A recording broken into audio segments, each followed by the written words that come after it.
And for those who don't know, above the fold means above the scroll line. You know, me and the owner actually were just talking about this, right? You know, so I would love to get your opinion on the headline here, the actual copy. The copy reads, for people who are on audio, new Bevel Pro, all-in-one clipper and trimmer, $330, $329.95 to be specific. Buy now. All right, I'd love to get your opinion, Joanna. Then hurting my soul.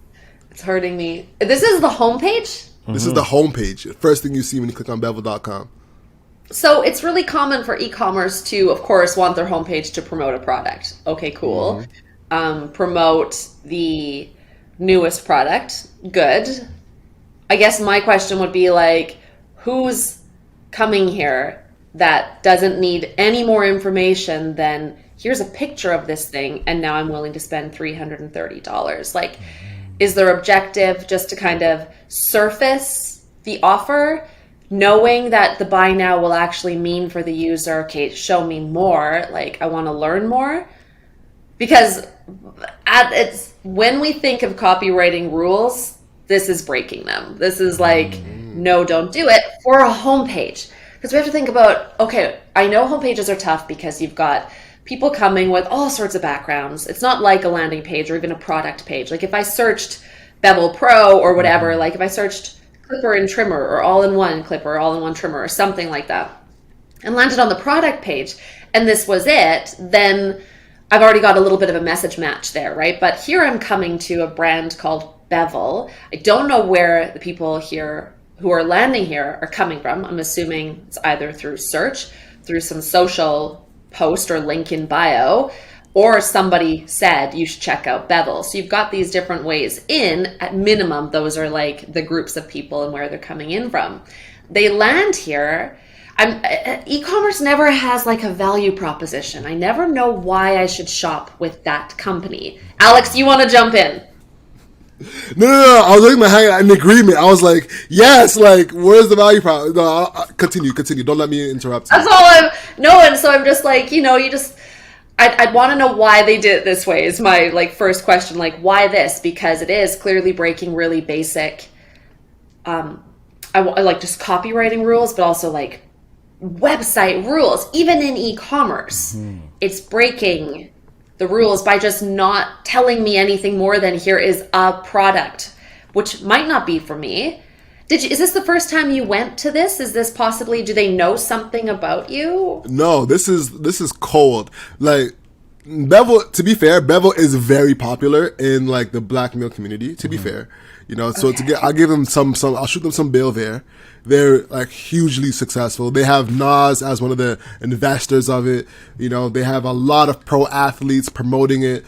It's quite popular. So in terms of like netting the people who need to know who Bevel is, it's very popular in that regard, But at the same time, the product itself with this, I feel it's a bit wild. I feel like just jumping into this is a bit crazy.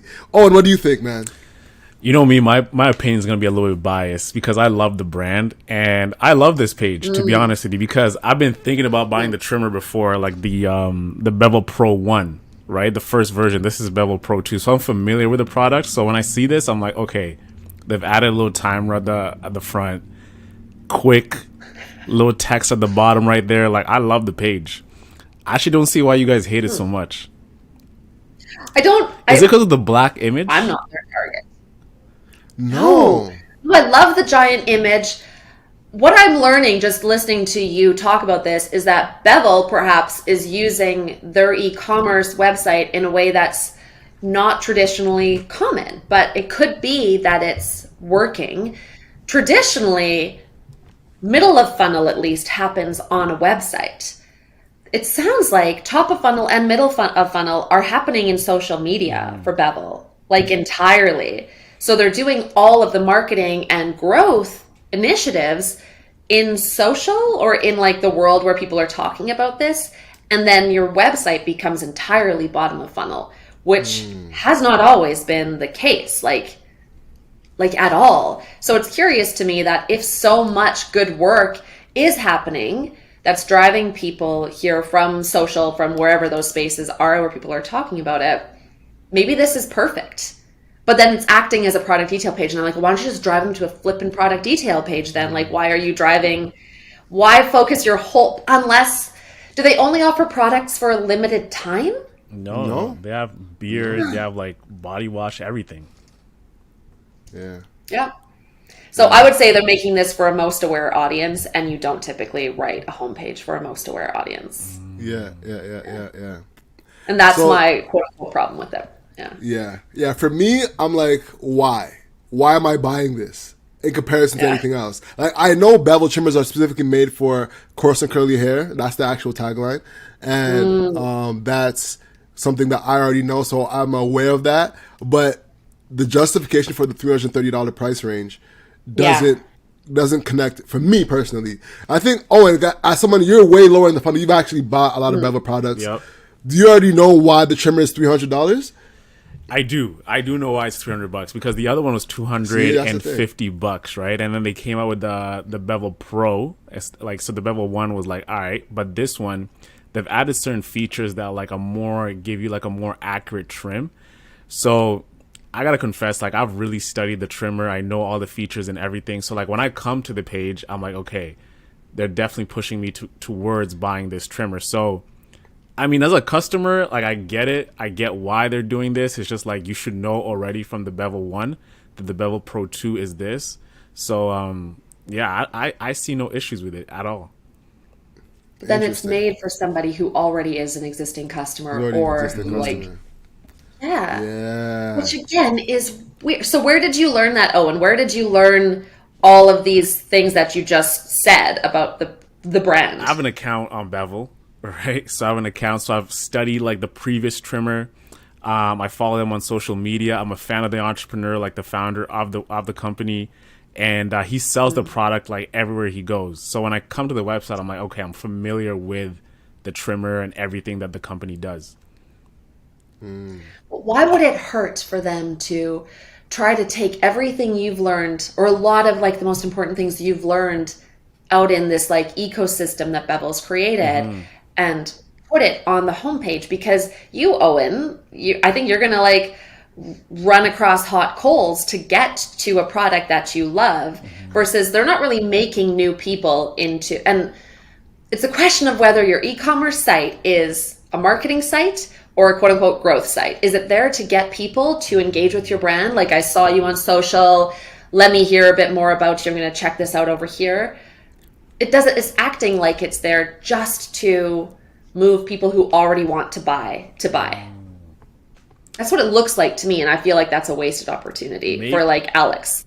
Why doesn't Alex should know more things in order to want to buy this, right? And actually be ready to click buy now. Joanna, you know what? They might be like maybe split testing different web pages, right? So like maybe like people searching in Ontario, like Canada, like, okay, maybe Alex is familiar with the website, so like that's why when he goes, he's hit with the Bevel. But like, let's say if you were to like go, or someone else were to go, they hit with like an actual introduction into Bevel.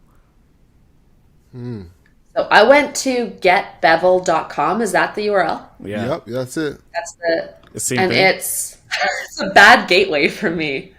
It's like error code 502. You're lying. Wow. No, I am totally, completely not. Tristan, It's like, it knows I'm not a good fit for this. It's like, I don't think you're going to use this flipper, lady. That's hilarious. Okay. Now, all right. Anyway, So let's move on. But this was really never interesting, though. But it's really interesting to see that, like, we all had three different experiences just looking at this. You know, it really shows the difference in experience you can get from one page. So now I want to move on to the next joint. This one is Tabs Chocolate. I'm in. You're in? All right. I want whatever it is. All right. So this is different, though. I was going to throw you for a loop. This is the homepage as well. It looks tragic. It looks awful. Ooh, all right, break it down. Why does it look awful to you? Oh, damn. What is it doing? One, the font. I get that your logo is in that font, and some marketer, or probably the CEO, probably fell in love with that font and has made it like the font across the website to the horror of everybody else on the team. I would argue. I think that most people on their team who are listening are like, yes, Joanna, you are 100% right. We hate that font, but they have to use it everywhere. So there's the font. Then there's the strike through pricing. Who are they targeting? Do you know who they're targeting? All right, so to give people context listening, this chocolate is called Tabs chocolate, and it is actually sex chocolate, and it is from what I understand, chocolate that makes you in the mood. It gets you there. And on their homepage, this is tabschocolate.com. It goes straight to a product page, like straight to it. This is their homepage. Doing this? And I found it very interesting.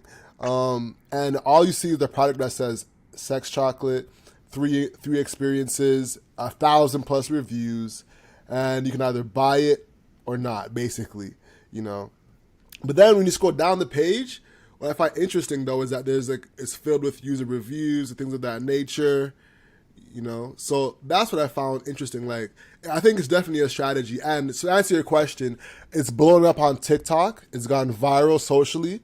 And I think that's why they just stick straight to the product page as the homepage. And then because you can just shorten that funnel up because people want it like immediately. Exactly. Just take as much clicks out of it. And there's definitely a lesson there that products that are going viral are taking the clicks out of it. Sometimes they're taking home pages completely out of it and going straight into the product, which I found interesting. And then what I found interesting as well is that they sell it by the box and have boxes as options instead of a specific chocolate. So 1 box, 2 box, 3 boxes here, And it's defaulted to 2 boxes. Mm-hmm. So that's what's 1 box to have a higher volume, which I found. But how many are in a box? Just 3. People don't care. Yeah, just 3. Just 3 in a box. What? Yeah, that's it. This is the box. That's what? Holy! Those tabs. That's all you get. The box. Wow, what a finesse. That's it. Yeah, and you could break it in half. I think the thing is supposed to share it with your partner, right? So you each have a tab. Okay. That's cute. To each other, So do you eat this before getting busy? Exactly, or, before the Netflix. Just after a meal? Not before the Netflix. Exactly. And it kicks in maybe an hour in. Exactly. You get stimulated. You get aroused. Exactly. Yep. Okay. Well. Not to sound too, No, people sell this stuff. You wouldn't believe the things I have consulted on some products out there. I have no shame left anymore. I've talked about it all. But it's interesting. Yeah. What I'm learning so far is, and I'm definitely learning something here that's really interesting, and I want to look into it a lot more. This is another case, just like Bevel, of all the marketing happening off of the site, and this is purely used as now let's complete the purchase, which makes you think, what is going to be the purpose of a website at all for e-commerce in the future? I'm sure there'll be one, but if we're just cutting out the homepage and shortening things up, it's very interesting to me. So I imagine they're doing well. I think if they weren't doing so well on social and in other spaces where people are talking about this, then they'd probably have a very different homepage. I landed on their homepage I can't see the whole site because they're not allowed to sell in Canada, evidently. Oh, wow. But I can see a different homepage background that I have. Yeah, and it's they're selling sex. It's a woman in a robe with there she is. It's her. Oh shoot! So you know what they probably did?